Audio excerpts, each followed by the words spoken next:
Le système uninominal majoritaire à un tour est le système utilisé à l'île du Prince-Édouard lors des élections provinciales pour élire les membres de l'Assemblée législative.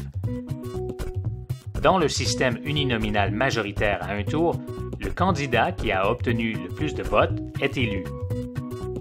C'est le système en vigueur partout au Canada, aux États-Unis, au Royaume-Uni et en Inde. Il s'agit d'une des 5 options qui seront présentées aux insulaires lors du plébiscite sur la réforme électorale cet automne. Voici ce que ressemblera le bulletin de vote pour le système uninominal majoritaire à un tour. Tous les candidats énumérés sur le bulletin de vote se font compétition pour remporter l'unique siège afin de représenter un district. Les électeurs feront un X près du nom du candidat qu'ils désirent appuyer. Le gagnant est le candidat qui recevra le plus de votes. Il représentera la circonscription en question à l'Assemblée législative. Lorsque les candidats d'un parti obtiennent la majorité des sièges à l'Assemblée législative, ils forment typiquement un gouvernement majoritaire, ce qui est le plus commun des résultats dans le système uninominal majoritaire à un tour. Lorsqu'aucun parti n'obtient la majorité des sièges, un gouvernement minoritaire ou de coalition est formé. Un autre système pour lequel les insulaires auront l'option de voter est le système uninominal majoritaire à un tour avec compensation. Il est fondé sur le système actuel avec l'ajout de chefs des partis. Il est fondé sur le système actuel avec l'ajout de chefs de partis. Il s'agit d'un système créé précisément pour l'île du Prince-Édouard.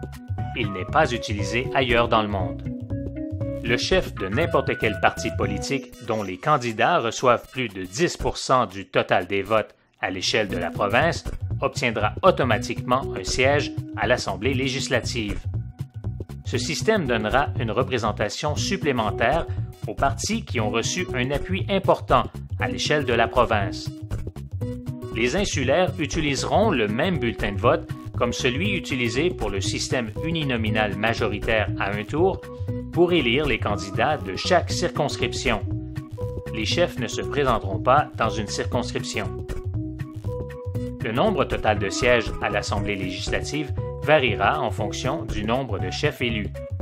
Le résultat sera probablement un gouvernement majoritaire, bien qu'un gouvernement minoritaire ou de coalition est toujours possible. Il s'agit de 2 des 5 systèmes pour lesquels les insulaires pourront voter lors du plébiscite qui auront lieu à l'automne.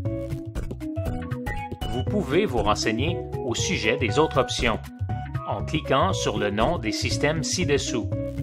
Partagez cette vidéo pour aider les autres insulaires à se renseigner au sujet des options.